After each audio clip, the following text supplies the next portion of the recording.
Good evening and welcome back to another edition of Beyond the Backstage Pass. I'm your host, Vince Edwards. You may know me from Sound and Image Productions. I also have a couple closed roadie Facebook groups, one called Death by Loadout and another one called The Backstage Pass. Off to my right is my good friend, Kyle Thomas, and co-host. What up, buddy? Not too much, man. Another day, another dog biscuit. Now, Pat O'Doul, I think, was it Pat that was pointing out that he knows that, we're liberal with the dog biscuits around here.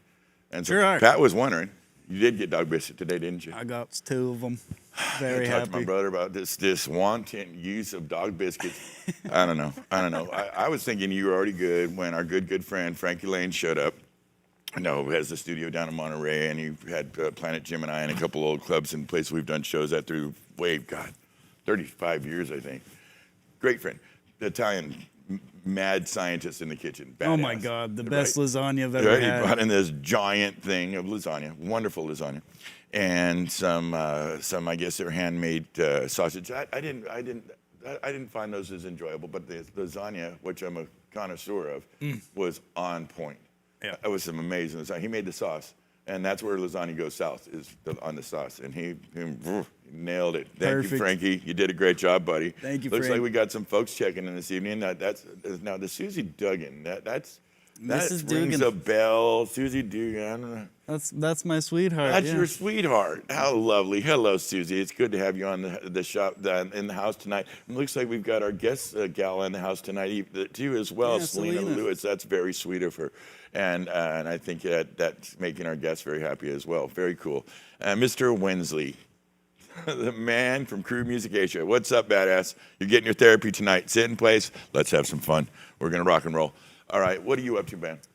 Man, we're just trying to develop a tip corner now. The tip corner. We floated some ideas out and on the name, so maybe we could get some ideas on this. But our thought was maybe we do a tech tip corner where we offer some maybe gig suggestions and techniques for different things like console operation or mixing certain style of music or lights or whatever. With RF or now I know we were kind of going back and forth with some nights it would just be, and we're looking for names for this. Now we've written down a few of them and we've come up with some stuff, but if anybody has any good ideas for a name for a tech corner segment, say 5 to 8 minutes. It could be about a mixing procedure or working some RF and some Axient, some fine issues with Clearcom, whatever. Yeah, we're taking name suggestions. Yeah, so if you guys got anything, please send them across the top chat on YouTube. By the way, you got anything else? Yeah, I mean, like I said, this is really exciting just because we can utilize the same space for some nice educational backing. Well, I think we were thinking about it. That was what we came up with, but we were thinking in sometimes that we think we can be a little dialogue heavy. Now, we enjoy it over on this side, but we want you guys to not be bored either. And maybe towards the end of some of the interviews, they go long, and we get excited. Sometimes we got some, you're talking to Greg Price, it's hard to shut him down. Well, you spend your time, Greg Price. Shut up. I know we were talking about your Black Sabbath experience, but it's not going to fucking happen. We're going to be talking about Black Sabbath, so you got to bear with me sometimes. But we were thinking about taking in that, like you said, the little tech corner thing. We've got a lot of big brain dudes and Kyle and Michael and Brad Maddox and people that are willing to do this with us. Bernie Broadway, Gregory Price, Robert Scoville, some of the biggest hitters in the game that will break down and give us a little 5-minute thing, and we'll do with Kyle. And we thought we'd insert that somewhere logically or strategically in the show. So help us with names with that. Something that comes to mind if you got it. Send it. Yeah. And other than that, I mean, I'm going to do a mass push of episodes up on Spotify and Google Play and all that pretty soon here. So next week there should be another grip of like 6 to 7 shows up posted. So you're talking about how we podcast, we stream, we'll cut out the audio tracks from any of the given shows, the normal recorded video to tape shows, and take the audio tracks, which is the domain of Kyle Thomas, and he's been putting them on Amazon Music, Google Podcast, iTunes, Spotify, Stitcher, pretty much any place you can get a podcast. And we've got, I think, 12 or so already up. And you're adding 6, you say? Yeah. You're working on 6 right now? Yeah, I'm gonna put them up in chunks like that. So 6 now. We might in a month or something do another batch of them, depending. Well, it's a little bit of a labor-intensive process. He cuts the audio. We slice off the audio segments, and then we remix those and tighten them up. So there's some. It's a little more than just transferring something over, just so you know. So yeah, keep an eye out for that. It'll be fun. Plus, as you know, we go live on YouTube, Facebook Live, and Twitch. You can find us there if you like what you see, particularly on YouTube. Subscribe, push like. That will help us out. We always like to send a little shout out to our friends that have other groups that we support or we're somehow associated with. So if you get a chance, go to EAW's user group. They're super fun. It's a great page, especially if you like EAW product. I think they're one of the best manufacturers in America.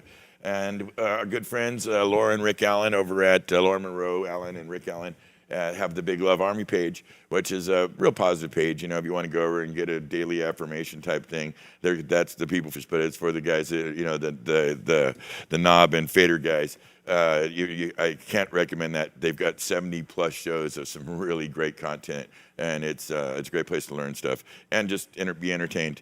And of course, lots of love to our friends over at Loving Hands for Stagehands. Those guys are trying to help people out, people in our industry that are struggling. You know, it's been crazy. It's just keep going and stretching and on with the COVID-19, meaning we're not working the way we would normally be.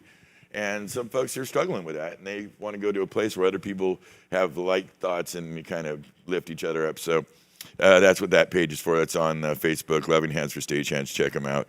And of course, one last little reminder. We have the Big Love Benefit Concert coming up. It's almost done being edited together, smushed together. You'll start seeing some advertising more for it, and that's January 24th? 23rd. 23rd, I was wrong, on Nugs TV. January 23rd, lots of artists, cool stuff we did right here with Rick Allen and, God, lots of people. Winona Judd, Matt Soren. Billy Idol. Billy Idol. Just on and on. Some really great, talented people that were making music for you guys, hopefully to raise some money so we can give it to Sweet Relief, and Sweet Relief people that apply to it can get some aid that need assistance right now because, you know, it's a friggin' crazy time. And the last but not least, Mikey, I'm going to Sweet Strings. Our friend, we have this friend, it's Kyle and I's friend. Little badass, man. Yeah, so our friend, I'm holding strings, guitar strings. Now, these guitar strings are Cryo Elites. They're called Sweet Strings. That's the company name. And basically, they're cryogenically treated, which has an effect on the nickel. It does a thing that allows the strings to stay in too longer. My friend, his name's Sam Hurley, he actually started this company up, which blows me away a little bit. We were like, right on, the kid, he's a young man. And he's kind of a monitor guy for what, Leon Bridges? Leon Bridges, yeah. Yeah. Guitar tech and monitor. Yeah, he's an excellent guitarist, a musical little bastard, and a dear friend, a sweet guy. And he brought these in, and we were like, cool, man. And I was saying, wow, you know, how did the kid pull that off? You went to a music store, and you went in and asked him for some, and they actually had some. It was such a trip. It's like, oh yeah, Sammy brought this in, we're selling them for it. So like, it's a thing, it's legit. So you want to hear about somebody's pivot? Somebody went from being a really talented engineer to making strings, which was just, you know, whether they pick up or not, what a brilliant idea, and they sound amazing. Yeah, yeah, they work really well. Whoa, look at that, my baby. Jackie from Slow Fiber. Oh my God. Yeah, hey, yeah. Jackie. I'm in love. All right, honey. You know. Hello, Charlie Zaricki. That is my brother from another mother. I hope you're doing well, Big Daddy. Listen, we're gonna do some rock and roll. We got a cool dude in the house this evening. We're very lucky, very lucky. This young man's done everything from acting and TV shows. We get a lot of TV shows filmed up here in the city, and we got some perfect fucking landscape for that. And he's done some acting, you know, like extra stuff too. He's an LD. He's come up with some of the best, learned some of the coolest shit. And he does venue work. He does union stuff. He's an all-around kind of veteran LD guy. He's been in the game for a long time. He's been in the ups and the downs that the game provides that a lot of us know about. And we brought him in to talk to us about it. Now, I want to get this right because it's... Help me. Ignacio Orellana-Garcia. Ignacio Orellana-Garcia. The English pronunciation. Thank you for coming to the show. How are you doing, my friend? I'm doing good, man. It's really good to be here. We're very excited to have you. Tell us about, well, first of all, have you had to utilize any tricks during this COVID time to kind of keep you cool? Oh, a whole bunch of them. So one thing is road trips, Yeah. driving around with my friends and having a lot of fun. Yeah. Went back home for 2 months to New York, back to my mom's house in the Bronx where I grew up. And How'd you get there? how did I get there? I flew there. Oh, I thought I saw That you. was earlier in the summer. Early on. Okay, so we'll We'll get there. Yeah. Cool. Good. I thought we jumped out a little, and I was gonna, be cool and go with it. So you went and saw family before, obviously before the restrictions and I so went on. and saw family right as the restrictions were coming down. It was in mid-June. Gotcha. So it was interesting to quarantine-ish in New York City. Well, let's stay on this thread then. And I know recently, because I follow you on the Facebook, we're friends, and I saw that you did a cross country, We which did. I was a little envious because you kept doing the road shots, Yeah, driving down. right. I think you were on 80 or something. And, I was on 80 the whole time. Yeah, and and going off on Route 66. Yeah, sure. Here and there, and it really is a super cool route with lots of desert and Been on neon it and countless yeah. times when it was. Hell, I was on it when it was called 50. Yeah. And so there's different. Yeah. But super fun. Those some of the spots that you were highlighting because you would kind of drive with the phone and do little segments, and it's. Although it tends to blend together, we've been on it so many times during touring. You can't help it for a minute from the camera perspective you were providing. I kind of felt like I was there with you for a couple seconds. It felt good. Yeah. So was that fun? It was a lot of fun. I was helping a friend of mine move to Maine, so we did a straight shot all the way from Ocean Beach, San Francisco, to the town of Holton, Maine, which is, That's completely it the is in tippy the top middle of the of the other fucking side. sticks. Yeah. You And are it's in the middle really of as nowhere. far east, more or less, as you can get, I would Yeah, think, and yeah. staying in the country. Yeah. I mean, it was going right up against the border of Canada. It was cool. Wow. Lots of church radio on the way there. Okay, good times. There Yeah. sure is. Yeah. Getting up into the neck of the woods I grew up in. Yeah, you It's said all New filled Hampshire with boy. church radio everywhere. Everything between Barstow and St. Louis is church radio. Oh man, that's when maybe you consider doing the free month trial for Sirius. Get the Sirius FM on there and get the satellite coming down and feed you something a little different. But yeah, you're not wrong.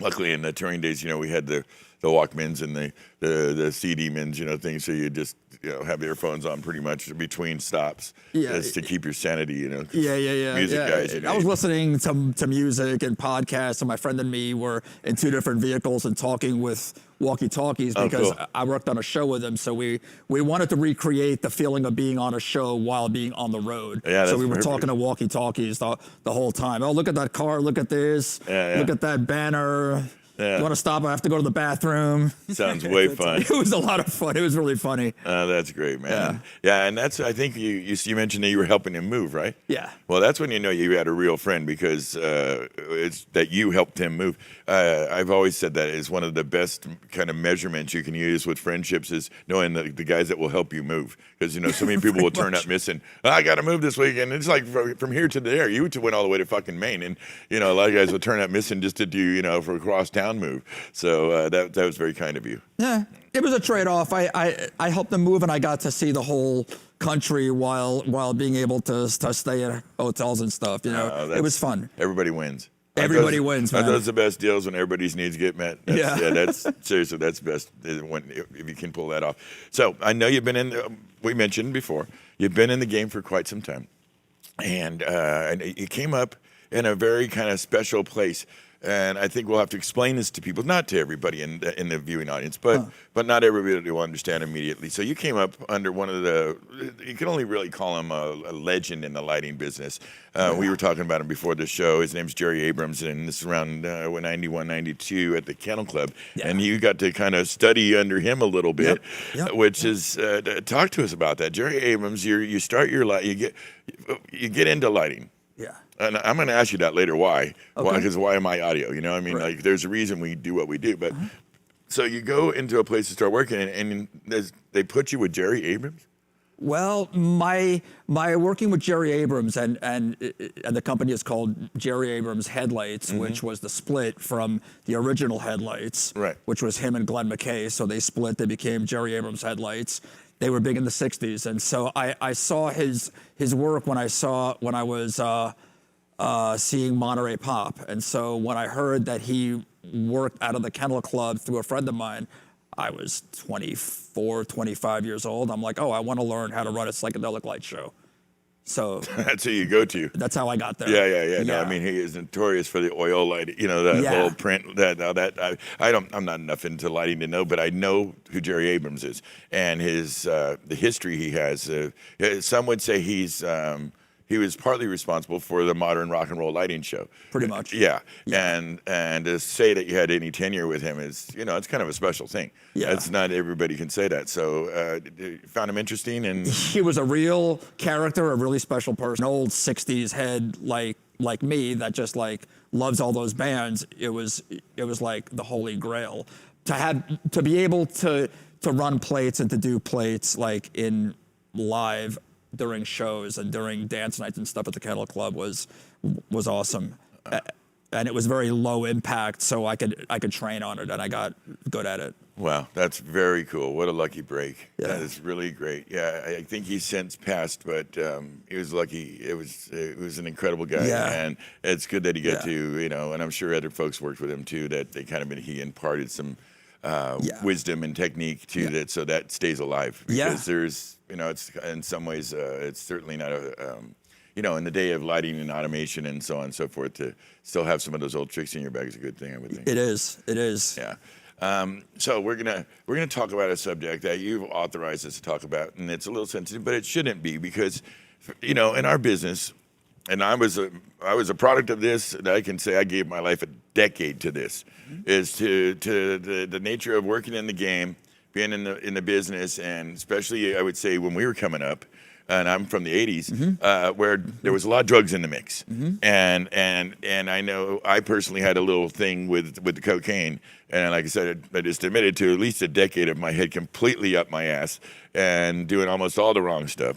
I know that you had during your early part of your career where you were working away and you messed around with the H.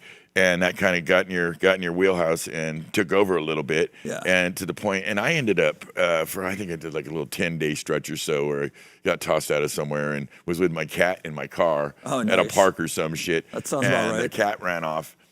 Ended up finding him a day or something later, but that was like enough where it snapped my ass in my head out of it, and I straightened up. But it took like extreme shit to happen for me to think at some point, I had to turn my life around. Right. And I know you did that. You got 25 years straight. Tell us your story. So the story in a nutshell is I'm 24, 25 years old, and you said that, a lot of people in our industry come across this. It's like, I think Pete Townsend said that drugs and hard drugs are an occupational hazard in rock and roll. I thought that was funny. That's And good. Funny because it's true. It's pretty much Yeah. the way it is. And if you're not already working in rock and roll, doing the drugs will make you think that you're working in rock and roll.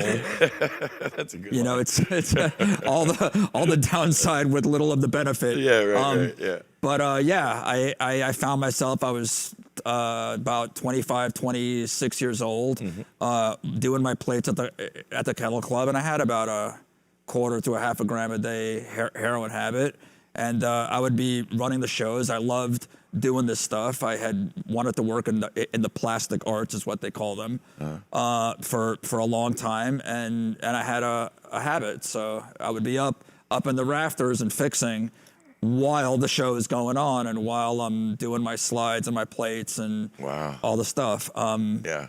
That's a different world than if I was busking on one of the consoles that we have now. It would probably be a lot more obvious that I was completely fucked up. Yeah. Well, the technology was different. I'm sure there was some. If you had your lights focused, I would think you're probably pretty good relatively. Yeah. So you had that moment. We would sneak back and because we were smoking the shit back in the day, so we'd find those little moments too where we could sketch out and go behind the drapes or whatever. And more often than not, we'd reveal our stupidity, or it was just that stupid grin, that dumb like cocaine, your mouth moving around thing would bust you. But Right. But when you're addicted, and I know that you went down that road for a little while and got to the other side. Right. Something something yanked you Right. and said, "Hey, this is not for me. I can do better than this." So And you went and got some treatment. yeah, so Jerry Abrams, unfortunately, the last time I saw him is when I was loaded, probably owed him money or something. There were a bunch of other bands that I could have toured with and done my slides and oils and visuals for that I just kind of I dropped the ball on. Eventually, I found myself homeless in the Mission here in San Francisco. And got busted a bunch of times and then went through a program, basically a court-ordered program with about a year or 2 or 3 hanging over my head. So Wow. you complete this program and then your charges are dropped. And you were able So to effectively make it through the program and I stick with it. completed the program and the charges were all dropped. Fantastic. Yeah, not without the help of other people that are just like me. And Of course. yeah. No, it's not a solo event. Sometimes we all came at sobriety slightly different. The ones of us that made it, thank God, you know. And I know for you, maybe the 12-step thing worked well. I know that you mentioned that, and I've seen that have success for other folks too. And you know, it's good to know that there's these systems out there, whatever they go by, whatever their nomenclature or where they're found, that people should check into them. You know, drugs are not something that you have to do. It's a choice that we forget, and then before you know it becomes not a choice, and it becomes a way of life that is no way to live. And so I won't lie, I had a lot of fun. I believe in it's kind of the contradiction of drugs is, and I don't think drugs are the problem. I think people are the problem, but people don't like this theory too much. But I think people use drugs wrong. And so, but there are some of the big guys out there, like the heroines and the cocaines of the world, that hard to find a viable recreational place for them, because you're going to probably end up being an ass and doing something wrong with it. We all fantasize about being a weekend partier. Well, I think it always started that. I'm pretty sure that's what it was for us. You know, it started out like, we almost invariably use per diem and pay, because back in the days, in the early days, you'd get paid at the end of the night, you know, and you get per diem for any travel gigs and so we kind of lived off of that. But really rapidly that turns into something else. And before, you know, especially, you know, if you're kind of injecting or you're smoking things, that's kind of the fast track to, you know, Dummyville. But I know you went through all that. You got to the other side. Then you got into the counseling. Right. And how long did you do that? So what happened is that some of the people who helped me the most were pretty rock and roll looking people. My first like mentor or friend or whatever you want to call him was this big terrifying biker looking dude with a bunch of tattoos. Yeah. And our relationship continued until he died of cancer, which was just about 8 years ago. Wow. 7 years ago. And so that relationship was so enduring that I, in turn, began to kind of like mentor and help out other people in the recovery community also. No, it's very kind. So yeah, it's not something that can be done by everybody individually, and you know, people need help, and that's very sweet. Yeah. And so today you do what you do, you're good, and occasionally if there's somebody you can help, you offer information and that type of thing. I do. Yeah, that keeps it fresh, and that would be the equivalent of being like a sound guy and mentoring, like, you know, a young up and coming. Sure. You don't tour anymore; it's tiring, whatever. Yeah. But you would love to sit down and tell somebody else how it's done and walk them through it. Well, that's what the whole mission of Sound Image is. As we speak right now, you know this because you did a little tour through the shop. About 20 feet this way, we have Winston Dahman here playing around on an S6L, tightening up his game. I think he's mixing one of he's got the stems from a Pointer Sister show because he's their guy. So he's back there cleaning. He's just getting to play because, you know, well, first of all, he's updating his town. This guy's worked on every damn board there is on the planet and almost every band there is. But this is a newer board, and he's learning the intricacies of that board. So when we do come back, he'll get out there. And so that's the whole point of this shop is we can't be gigging, we can be training. Right. You know, we just do it carefully and keep a kind of a safe distance from each other and give each other our space. But so right on, good for you. I found I was, you know, going through your info, and, you know, we do our research here, and I noticed that you in 1998, give or take, you started doing some guest spots, or I guess like cameos, or what do you call them? Extra work. Extra work, yeah. on Nash Bridges, which was Yes. a Don Johnson, I think, Cheech Marin thing. Yeah. That was on CBS, if I remember correctly. Yep. It was on for many years. I was on four or five seasons of it. What's that entail? What is it? Does an extra do? How do you? What does it entail? Is you get is you go with the call time along with everybody else. Yeah. Because Nash Bridges was an episodic show. Right. They had it down. It wasn't like a one-off. Get all the principal photography done in 3 weeks or 4 weeks or whatever. This is going to be an ongoing thing. It's more like a 9 to 5, which was the jail. Yeah. And then they would wheel us into jail and they would run their lines and shoot all the scenes and stuff. So yeah. I always played somebody who was in jail, which, me having been an ex-junkie, wasn't too much of a stretch of a role. Right on. So, did you have fun with it? Oh, I had a lot of fun with it. What was the connection with that and impact lighting? So there wasn't a connection between that and impact lighting. Impact lighting came up because a friend of mine knew one of the early LDs there, which is how I actually met Jerry. Oh. And then finding myself wanting to have a job. Now I'm about 3 years into recovery. A friend of mine referred me back to Impact Lighting. So I had already known them. I had already been at their warehouse, and I started to work for them in the warehouse, and rarely on site, but learned all the gear, and that's how I ended up getting into lighting. Oh, wow. Very cool. Very cool. They're good people over at Impact. Yeah. Did you have some, this popped up, now maybe I'm wrong about this, help me understand. There was a movie called, a feature film, I believe, called Skeleton Woman. Yes. What was your interaction with that production? So my friend from Nash Bridges, who was the head PA, he was on the AD line, went from Nash Bridges to freelancing, and we were friends on Nash Bridges, so he brought me into Skeleton Woman, where he's now the second AD. Oh. He hired me as originally the key set PA for the first week. Mm-hmm. Their second AD had a meltdown in the middle of shooting one day. The whole gig was just way over her head, which opened it up. So I got bumped up, which is how it goes on a lot of movie sets. I've been on a few. Somebody of them. loses it. Yeah. Guess what? You're producer. Well, not producer, but you. I know what you mean. You get the idea. Yeah. That's pretty cool. So I was second on that for the rest of the month. Gotcha. I know you've done a lot of work. I believe you do some housework over at the Independent, which is a cool little place that we throw shows into here in the city. Oh, I'd call it a shed, kind of. You know how it's got a certain vibe. It catches certain gigs. It's the kind of place. I know for a fact that you were talking to me about working with X, which is one of my favorite. I mentioned to you that me and my brother go way back with X, like 19. Awesome. I want to say 81 or 82, something like that. LA days, right before we came up here. I think we saw a couple shows down south, and we were kind of in the process of getting thrown out of down south and coming up north. And so we developed a relationship with Exene and John Doe, who's a great guy. Yeah. And you were saying that you had a unique experience doing lights for working lights at the Independent with Exene. Tell us about it. That was exactly a year ago tonight.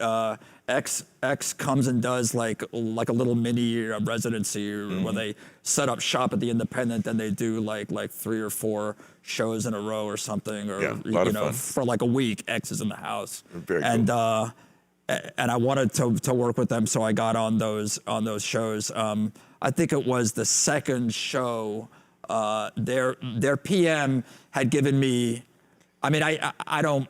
This is live punk rock. You're not getting cues. It's not like a cue sheet. Sure. The only cue that they really had was to cue the mirror ball in the middle of one of their more ballad songs, and so I missed that cue. So the song begins. The the chorus begins. I'm supposed to hit the mirror ball for every chorus, but something subconsciously said, don't hit the mirror ball at that point. I could see the PM throwing his hands up at the other end of the room, like, you were supposed to hit the mirror ball. So there was another chorus. So I hit the mirror ball on the last chorus, and it looked amazing. And because it was the only one, it wasn't overkill. Exene stops the show after that song, and she's like, hey, I would just like to say that I'd like to thank the LD here because that last song looked really, really good. So thank you. And that's a rare thing. How often does the LD get thanked? Or frankly, even the sound guy for that matter. But yeah, it's a rare thing when the band will reach out to you, particularly in the middle of a show. So you must have really shown her something. It must have turned. And that she's a pro. I mean, Exine's been in the game for a solid 40 years. Easy, 40 years. I went up and thanked her afterwards, and she's super accessible. Yeah, she's a sweetheart. She's actually a very kind lady. And good for you. Again, you've had this varied career and you've done lots of different stuff, and so we're kind of coming at it from different angles. Instead of the traditional, tell me about lights, just lights. Right. We're digging around, and so I know that you helped form co-founded a sketch comedy group called Funny But Mean. Yes. So talk to us about that. So I'm one of I wouldn't say the actual founder of Funny But Mean. The original members was me, a couple of the people from Beach Blanket Babylon, and the assistant stage manager of Beach Blanket Babylon. So it was the four of us looking to do something on the off hours, and the theater was dark on Mondays and Tuesday nights, and we started to with the help of other people. We had a great writer, this woman named Stephanie, and basically her and our ASM wrote most of the material, and we did shows at the Exit Theater. And do little sketches? Yeah, sketch comedy, very, very well written, very tightly done. Mm-hmm. Everybody hits their beats, and very lo-fi. Yeah, cool. Not a lot of effects, not a whole lot of stuff, just very well. Scenery, props like that, you kept that minimum? Yeah, very, very to a minimum. Kind of like a Second City type thing? Exactly. Mm-hmm. There was a certain campiness in how stripped down and bare the whole thing was. Well, it's actually a lane in sketch comedy. There's ones that use the props and they have the different things that kind of, I think, accentuate, but in some ways take away a little bit of, if you have too much stuff on the stage, it kind of takes away from the performances between the artists. Right. And so you have a lot of fun with that? We had a lot of fun. We performed at the Exit Theater and the TL for 8 years, and then we began to get bigger shows. We had a show at the Marines Memorial Theater, which is actually a union house, and then at the Magic Theater, which is like a very kind of, cutting edge theater in Fort Mason. Yeah. Yeah. Oh, that's a cool area. A whole lot of places. It was a lot of fun. Sounds like you had a good run with it. Yeah. What did you say, 8 years? It was 8 years, and then we took a 4-year break, and then I went back and did a few more shows with them about 3 years ago at the Sutter Street Playhouse. So, yeah. Gotcha. I know in your work because you've done some Broadway show type stuff. We'll get to that. I think I got some questions out of order, but we'll just do it like this. I know you've, in your work, through guests coming to the shows that you do, because you had a long run with Beach Blanket Babylon, and we'll talk about that. But you've had people like Willie Brown, Nancy Pelosi, Henry Kissinger, Captain Sully Sullenberger. I guess you had Charlie Short, George Schultz, and his wife Charlotte. Yeah. What was it like interacting with the political class? It was a real trip acting with the political class, and it was a challenge to keep your personal stuff at the door. I grew up in a very politically leaning family where everybody says everything on their mind, and I'm there shaking hands with some of these guys, and it's intense. I liked it because it makes me look at them as people. And it humanizes them as much as you can humanize somebody like Henry Kissinger or George Shultz. Yeah. I think it was probably easier for you with Willie Brown and Nancy Pelosi because they're probably closer to your political leanings. But But, Yeah. you know, you got the And they're just friendlier. Yeah, that's true. Yeah, you know, when you're standing in front of the architect for the Iran War and the other architect for the Vietnam War, yeah, I would. I don't know. I'm not sure. There's a certain morbid curiosity where because you're Ghoulish figures. you're working in musical theater, Beach Blanket Babylon is about as light and foo-foo and pleasing as it can get. You're sort of hidden behind a veneer. Like they have no way of knowing who you are. Right. You're completely anonymous in a way, and you're just like, hi, it's nice to meet you. That being said, they're all really nice people. Ah, cool. Cool. Well, in public, you know. Never intimidated by any of them? Huh? You had anybody that you were really intimidated by while working with them? George Schultz is a formidable guy. Yeah. He's got a real poker face, and he was also wearing tights because it was during a benefit where he was going to come out in a certain costume. So the Nothing guy like was a serious guy in tights. It was very strange to talk to the former architect of Soviet American relations. He had gone up against Shevardnadze and all these other guys in the late 80s, and here's the guy wearing a pair of tights backstage with a bunch of dancers. Definitely a paradoxical moment. A little. But yeah, he's a deep dude, and you know he's a board member on some of the gnarliest companies in the country, and he gets up to some shit, that one. But you know it's a Bohemian Club and oh boy, we could do an hour just on that subject, mother man. Yeah, the little things that we have in the area. Let's talk about Beach Blanket Babylon. That thing was a very popular show. Very, like you said, fun, light. You know, just a good time.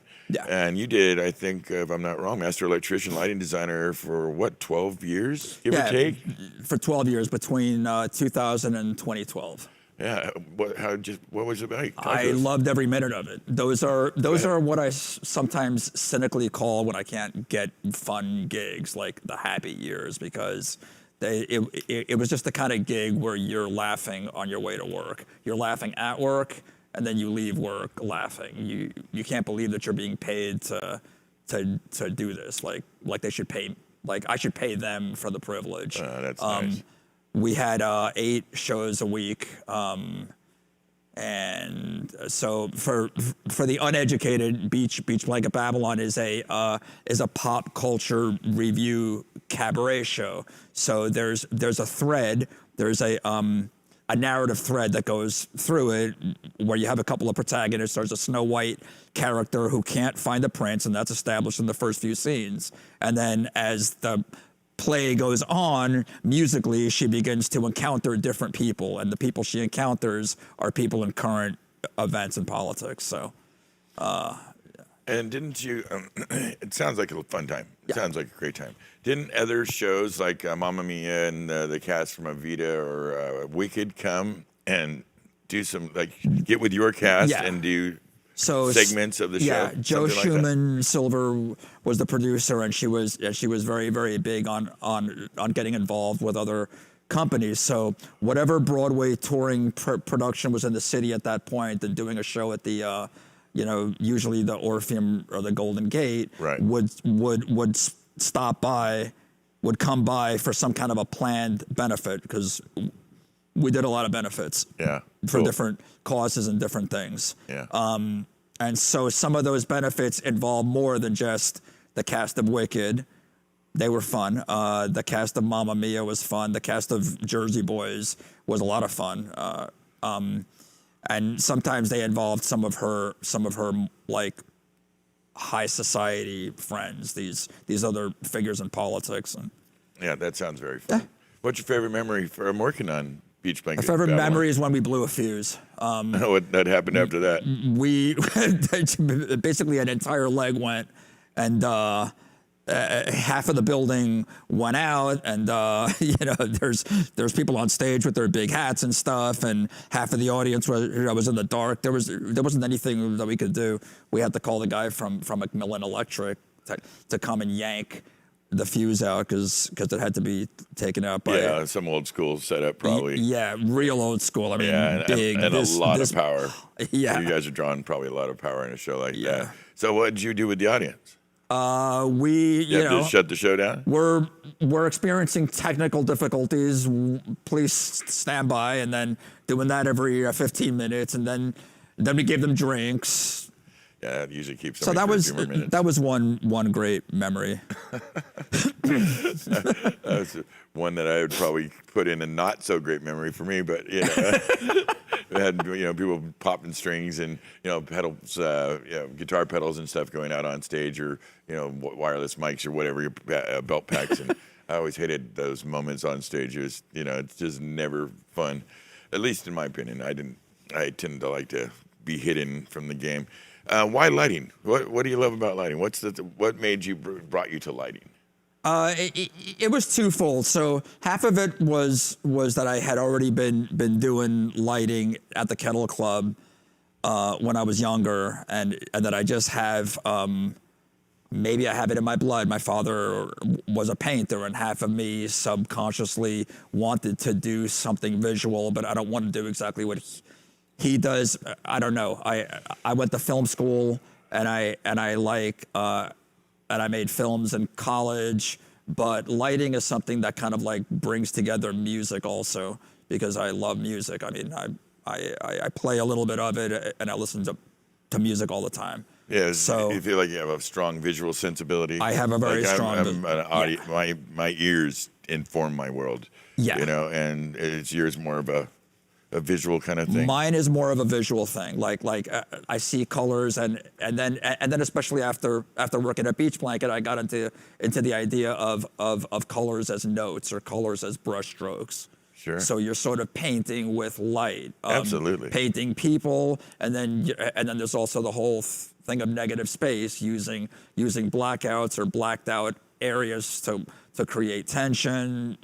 I'm not into over lighting and sitting there with the bump button. It's about other things. Yeah, totally. I know, like we talked about when you first came in and you started checking out the lighting rigs, and I mentioned that it's a problem as doing tech shows, a show where we interview techs, usually some guys like you and others that do some big stuff, and so they come in and try to go, you try to maybe you use that microphone in this way. When we have to, tell them, sit the fuck down. You don't want to be coming here telling us how to. But so you could come in here and tell us if we had any lighting issues. Of course, my LD's a vicious little bastard, and he might not like it. But is he doing his lighting right? Just tell me. You can tell me. This is insane equipment. I mean, I would have a field day with this rig. Yeah, he's definitely doing it right. There's a lot of stuff. Yeah, he's a good kid. He's a very talented a lot of stuff. man. Very talented, and he kind of speaks to lighting similar as you do. It comes from his heart. It's just something that he feels, and he's the best moth. We have a great moth. Yeah, he's our Lampy's pretty. We're very pleased with him. Uh-huh. He does well for us, and we kind of appreciate what you guys do. Right. Sometimes it feels to me. Let me ask you, have you experienced this in your tenure in the game? Is between lighting and audio, in the touring world particularly, when you're out on the road, there's a kind of a thing that develops. At least I've seen. Maybe it's just because I'm a little confrontational with myself. A kind of a cops and robbers thing, a kind of Indian and cowboy thing between the departments. So you ever experience that? Yeah, I do. So I like you guys. I mean, in spite of what you think of us, we don't work or something. No, I'm not going to say that. I would never say that. No, okay. Yeah. There's like a playful kind of a banter between sound and lighting guys. Yes. I feel like there's no barriers. I like sound guys because I love music. Yes. So I feel like we're not doing nearly the same thing. When it's going right, it's symbiotic. Right. Right. When we're doing it right and everybody's firing and all the cylinders are going, everything's greased up properly. Right. Yeah, we can't. I'll every so often you've mentioned on my page about like cupping the mic and stuff. Some of my memes that we make. Right. We make little jokes about lighting too. Some of the moth, like he called the moth thing, or I called Lampy. Is that a pejorative to you? Do you hear that as a pejorative? Yeah. Oh shit. Well, there's a lot of memes that you We post feel bad. which are like basically the common thread is that we don't work a lot and we whine or something, which I think is funny because I'm not sure which one you're talking about. I actually. don't know, man. I'll If you find it, show you later yeah, because send it to me. the thing is that it's kind of it's not kind of true, but there's something kind of true about it. Well, I guess it depends if it's a house system versus a traveling system, I'll right? just be honest with you. Yeah. I get along with sound guys better than I do with most lighting guys, and I don't know why that is. And if I lasted at Beach Blanket as long as I did, it's because I was the only guy there. Oh wow! I was the only one who You didn't have to did contend with. No, man. Yeah. I wouldn't want to be in a room with 2 or 3 of me. It's too much. We gave Al, and I bless you, dude. But we gave Al a song. Have you ever heard King Missile, Sensitive Artist? If anybody hasn't heard that, he loves it. I know. He's very appreciative. Oh my God! of it. So Al, we apologize right now. I'm looking at you right Al, in the it's out of camera. love. We love you, Al, and we couldn't do it without you. You, sir, are God. Okay, the show is still going on. You can come in and turn off the lights. Don't fuck with the lighting guy during the show. After the show, perfectly acceptable. During the show, no. all right. He was just joking now. He's just playing around. Pat, how you doing, buddy? Sorry about that little intermission. He's trying to get me in the jackpot, and Al will march his ass in here and shut the shit down. I swear to Christ, he'd do it. Al. How come I don't know Al? Yeah, Al, you may just know. It's Alan Pettibone. He's Incubus's guy, and the guy's done a lot of gigs. He's like a festival god. But his last thing right before, matter of fact, technically right now, he should be out on the road with an Incubus tour. That was scheduled, and of course got, poor bastard. Hey, Pat got a question. What's Pat want to know? Pat said, hey, Kyle, ask Ignacio if he ever understood the manual of the Chinese LED parts, the Palace of Fine Arts. Good to see him. I miss working with him. Do you know remember Pat the Yes, I Switch do. guy? What's up, man? Hi, Pat. I do. I remember that. Did you ever? Oh hell no! Figure it out. Those. It's dense. It's very thick. It's not a dense. direct translation. I'm gonna tread on this very lightly so that I don't cross too many PC lines. Yeah, but you be good now. Okay. I'm trying. All Man. right, I grew up all in New York, but I'm trying. Goddamn Switzerland! My ass, neutral my ass, Pat. Those manuals are written in the worst Changlish. It's rough. It can be really rough. Yeah. Yeah, I saw something recently, and I thought it was very a little insensitive. Actually, it was on Jay Leno's Garage, and he was joking with a Toyota representative about an old manual from a '63 Corolla that he had, and he started reading from it. It was really rough. It was a very rough English translation, and thought he was being cute. And I was watching the Toyota representative, who was definitely from Japan, and he did not think it was cute, and so he thought it was a little racist, and it sounded a little racist. That's probably why he thought it felt a little racist. Talk to me about. I know you work with 16, Local 16, IATSE, great branch, or one of the earliest branches in the game. Yeah. They not that far after what had started on the East Coast was one of the first West Coast branches with 16. Tell us about working for 16. Great local. I mean, it's one of only 2 locals that I work with. I work with 134, but I'm definitely San Jose. Yeah, in San Jose. But I'm definitely a 16 guy. It's my home local. I go back with them in a way. I've had friends that were longtime journeymen with them. That while I was at Beach Blanket, were constantly trying to egg me on, like, they're like hitting me up like fucking like Hare Krishnas at an airport. Like, are you sure that you're happy there? Like, do you want to come with us? You should come with us. And eventually it just built up this belief that I belong there. So when I stopped working at Beach Blanket, I made back then, I'll just be honest, it was like a begrudging move to work for 16 because now you're pretty much on call all the time. Yeah, it's tricky. It can be tricky. It can be tricky. It took a while to get to know them. I got to know a lot of the stewards. I went in there knowing a lot of the people, and now I love it, honestly. That's fantastic. Yeah. You get the bennies and all. Well, I know the bennies. I know 16's had their thing got dimed out, but everything got dimed out. Yeah, that sucks. It takes a while for the bennies to kick in. It's just how it. I mean, hopefully that's a strong local, and that it will swing. And they got a lock on San Francisco in many ways. Yeah. And a lot of cities can't say that. you Right. know, and so and San Francisco being a very union Right. centric city, they're very mindful of that. Right. There's So it's a completely different experience than working at something like Beach Blanket, which was basically like a big, happy, dysfunctional family. Sure. Nobody comes in and out of that place. It's always the same 150 people year after year. Yeah. And this is just a whole different thing. And with 16, the work ethic is extremely strong.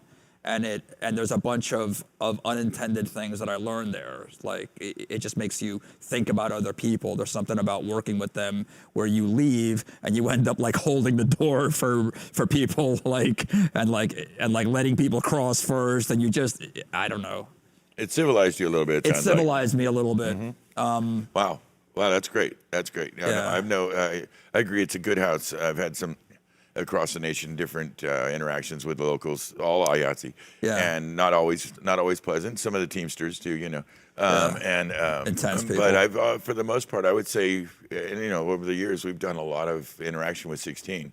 You know, some of my favorite people are from there, you know, and from all the different disciplines, audio, you know, camera, video, lighting, and it's a strong house, and I don't know, I could see where you would be enjoying that, and that it's, you know, you got to a place where, you know, it feels like home. You always know the product is going to get done. Like Yes. You go in there, it's going to get done in the 12 hours or the 16 hours or the 5 hours or whatever. I mean, it may go over a little bit, but it's solid.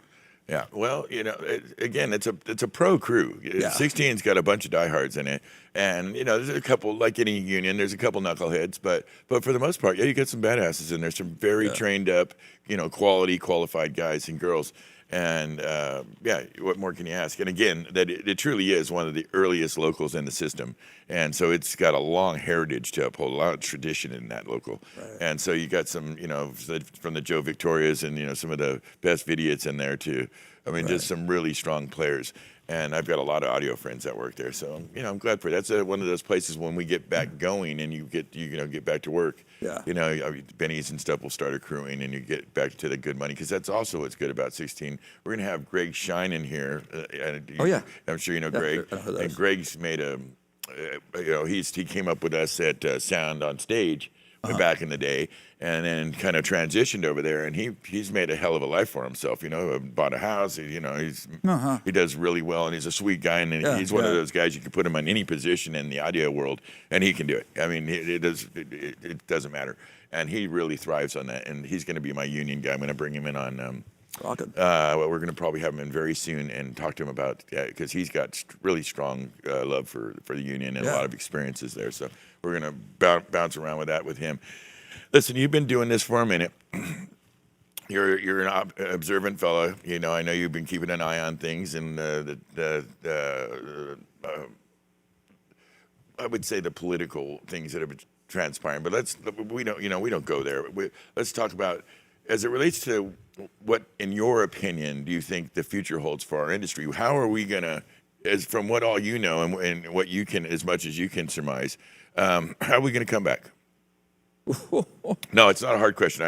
It's an easy question. It's not a hard question at all. I knew you were going to ask me this. It's a crystal ball question. I've been rehearsing it for the last 3 weeks. I've had plenty of time for my head to get all messed up about it. It'll come back very slowly. Just thinking of in terms of the indie or the UC Theater or other places that I LD at. Like it'll like who's the insurance that's going to underwrite these shows with the new definition of what COVID is and what the risks are. So there's so many things that have to play out in terms of definitions and what the medical community thinks is dangerous and isn't dangerous for it to get into like a legal language that in turn becomes part of the contracts. That's just what I think. I don't write these things, but that's actually one of the slightly different. You know, I ask this question in some shape or form on every show because mostly people that are on the show have been in the game for at least 20 plus years, and so you know, I feel like. And you answered it in a way that was slightly different than everybody else, and a very informed way, and kind of speaking to the legalese and those unique hurdles that I don't think a lot of people, well, clearly have done 30-something shows and and nobody's answered it that way. That was very insightful. I tend to agree with you.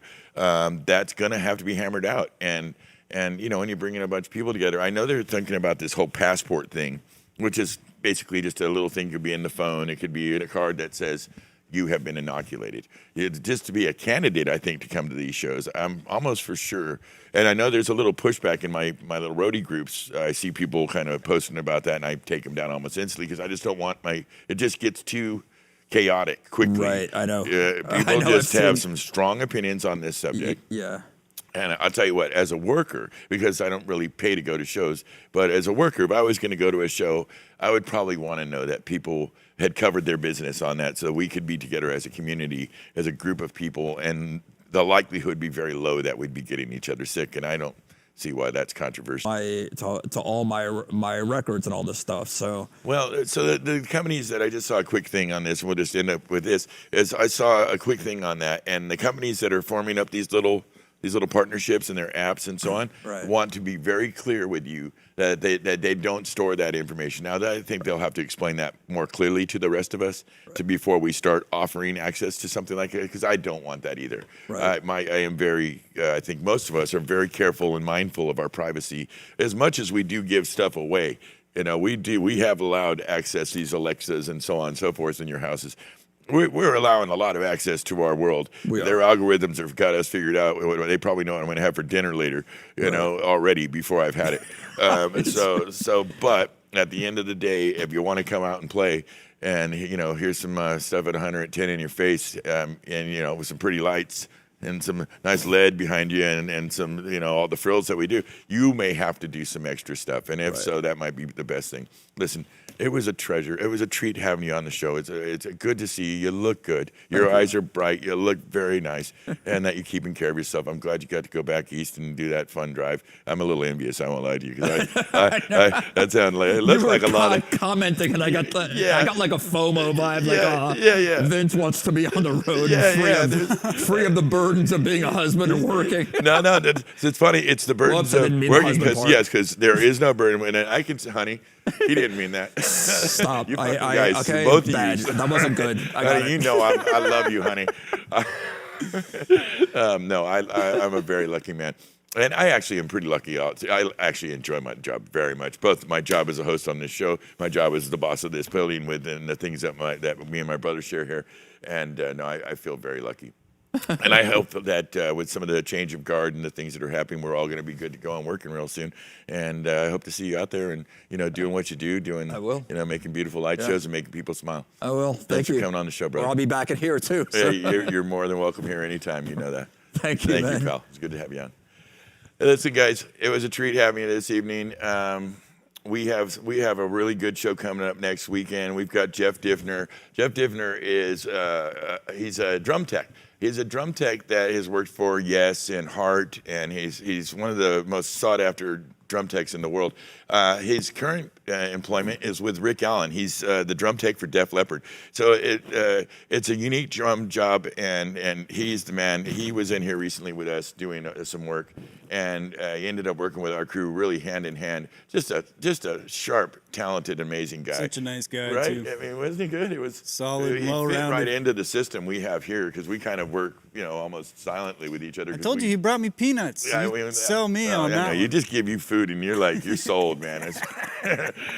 And by the way, I want to thank you for not trying to touch any of my candies. I know, he got a nice I took all the Butterfingers, honey. I took all the Butterfingers, all right? I left them the rest of the little ones, but the Butterfingers are staying with me. All right, so, all right. I don't know how many of those you're getting. I'm going to put them all back in my pocket. I just didn't want them to melt during the show.